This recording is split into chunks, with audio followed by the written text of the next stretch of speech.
Good morning, children. Now, today we come to the next part of this lesson, heredity and evolution, and that is evolution.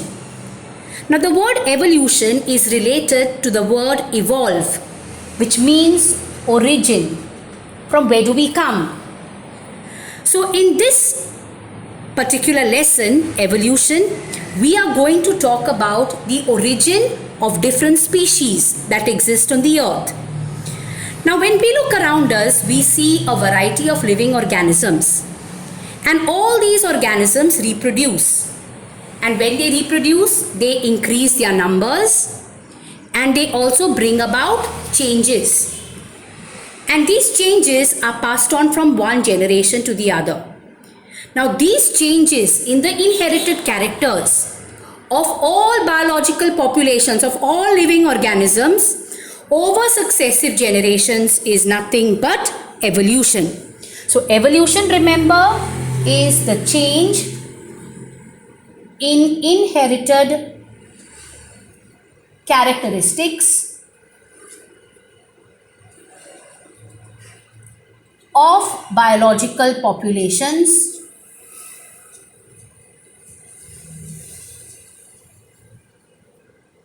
over successive generations. Is that clear? So remember that during reproduction, changes are brought about. Those changes are referred to as variations. In asexual reproduction, because only one parent is involved in giving rise to new individuals, variations are less. In sexual reproduction, two parents are involved, so the offspring will have some characters of the father and some characters of the mother, so changes are more. So these changes get inherited, get passed on from one generation to the other, and that process is called evolution. Now, besides, it is seen that this process is slow, continuous, and gradual. And this change is always from simple to complex. Is that clear? The change is from simple to complex. Now, what is very important is how does evolution take place? Now, to understand how evolution takes place, we will take a very simple example. Now, here we have a population of beetles. Okay, so this is a population of beetles. I'll just expand this a bit.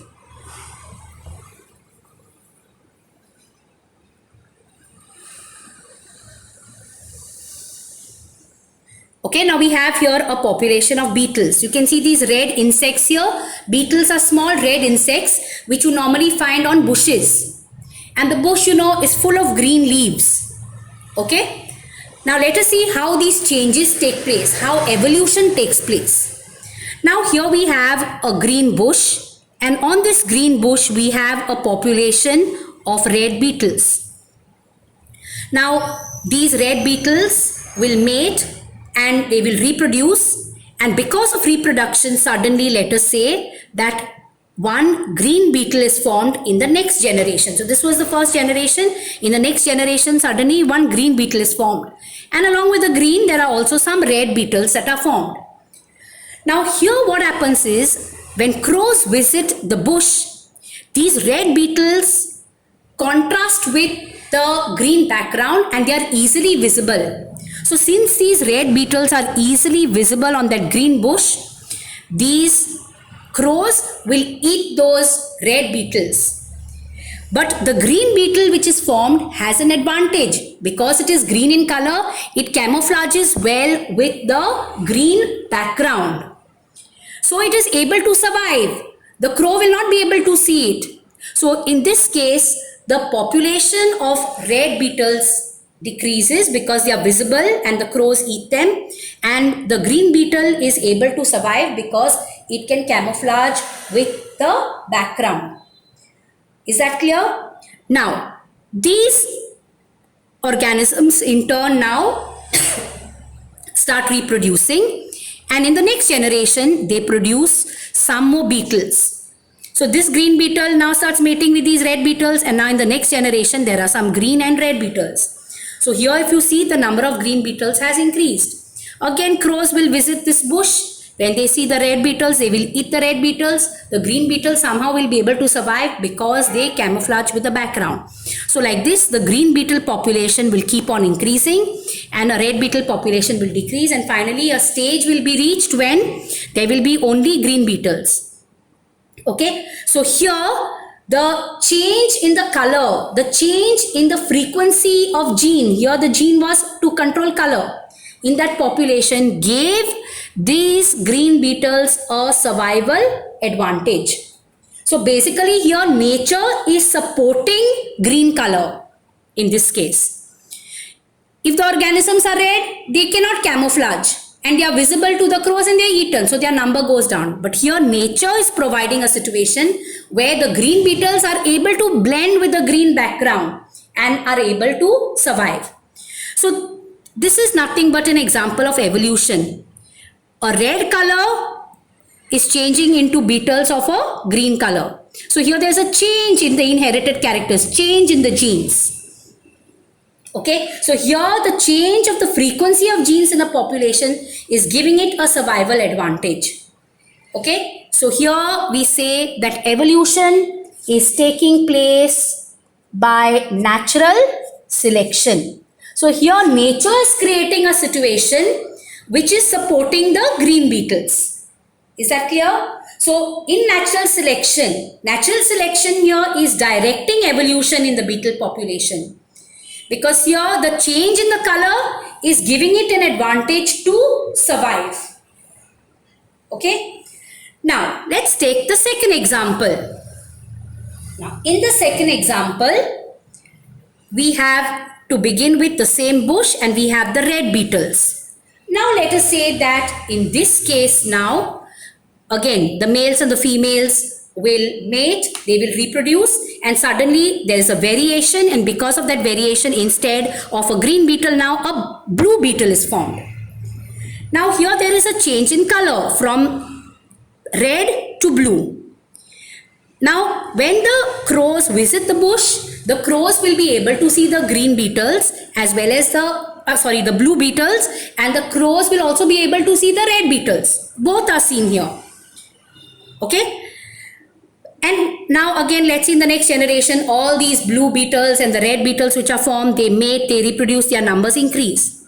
Now let us say here on the bush there are red beetles and blue beetles, and by chance now, from nowhere, by accident, suddenly one elephant comes and stamps the bush. And when the elephant stamps the bush, it so happens by chance that the red beetle population is killed. The red beetles die. Okay, so here only the blue beetles survive. So here there is accidental survival of the blue beetles. Just by chance an elephant came and stamped on it and the red beetle population disappeared or killed. Now these blue beetles which remain, again they reproduce and they form more blue beetles. So here again a change takes place. From red beetles they are changing to blue beetles. So in the second case there is accidental survival of blue beetles which has resulted in evolution. The frequency of the inherited trait changes in the generation here. Now here in the second case, the change in color did not give it any survival advantage. It was a matter of accidental survival. So in a small population, a change in the frequency of some genes can take place like this by what is called genetic drift.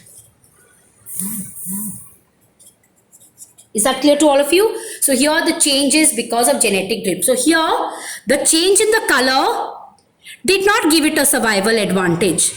In this first case in natural selection, the change in the color gave it a survival advantage. Is that clear to all of you? Now in this third case, there are these big red beetles.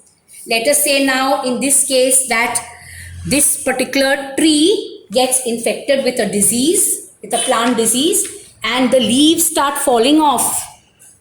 And as a result, the beetles do not get sufficient amount of food. So since there is less food, what happens is the beetles become very thin, they become small, a change is taking place in them. But this change is not in the inherited traits. This change is not a change in the genes. This change is only an external change. So when the disease disappears and the bush grows well again in a healthy manner and it's full of green leaves, these thin red beetles which are there will now again eat well and their size will increase. Is that clear to all of you? So remember that evolution can take place, changes can take place by natural selection. Okay, when it is natural selection, the organisms, the change is brought about in the organisms which gives them a survival advantage. Evolution can take place by genetic drift, okay, which is a change in the frequency of lucky genes without a survival advantage. So in the second case, there is accidental survival. The blue beetles were able to survive by accident, so evolution took place.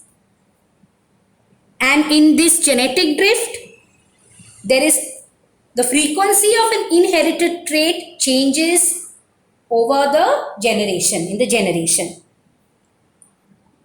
So remember, in natural selection, there is diversity with adaptation. So there is a change and that change helps in adapting, and when it adapts, it is able to survive, like the red beetles changing to green beetles. In genetic drift, it is seen that there is evolution, there is a change, and that change is accidental. That change results in accidental survival. So the red changed to blue. The blue is not giving it survival advantage. By accident, it just happens to survive. So genetic drift provides diversity without adaptation, without any adaptation. Natural selection provides diversity with adaptation. Natural selection provides a survival advantage. Here the change through genetic drift does not offer any survival advantage. So for natural selection, the example that you give is the change in the color of beetles from red to green. And for genetic drift, which takes place by accident, you give the example of red beetles changing to blue. And sometimes in the third case, where there is a change in the surroundings, which brings about a change in the organisms, which is temporary, it is reversible. So you can give the example of how the plant is infested with a disease. So the beetles get less food, they become thin. And then when the disease disappears, the beetles get sufficient food and their size increases. Remember again. Now besides natural selection, besides genetic drift, there are also other ways how evolution takes place, changes take place in a species. And that is through mutation. Mutation is nothing but a change in a gene sequence which results in variations. Okay, so mutation is one way. Another way how evolution takes place is by artificial selection or artificial breeding. Like for example, all the different varieties of dogs that we see today, they say have evolved from grey wolves, where man was the breeder. So what man did is he looked at different characters in grey wolves and then he chose males and females with desired characters, the traits that they wanted, and they crossed them and they got different offspring. And those different offspring were again crossed, and then they got different species, and those different species were nothing but the different species of dogs that we see today. So they say that dogs have evolved from grey wolves. So remember that evolution is a change in the inherited characteristic in living organisms, and it takes place over successive generations. It is a change from simple to complex. It is a slow change. It is continuous. And it can take place by natural selection, it can take place by accident through genetic drift, it can take place by mutation, through artificial breeding, artificial selection, and even at the time of migration it can take place. But for exam, you just focus on these two because these are the two examples mentioned in the text.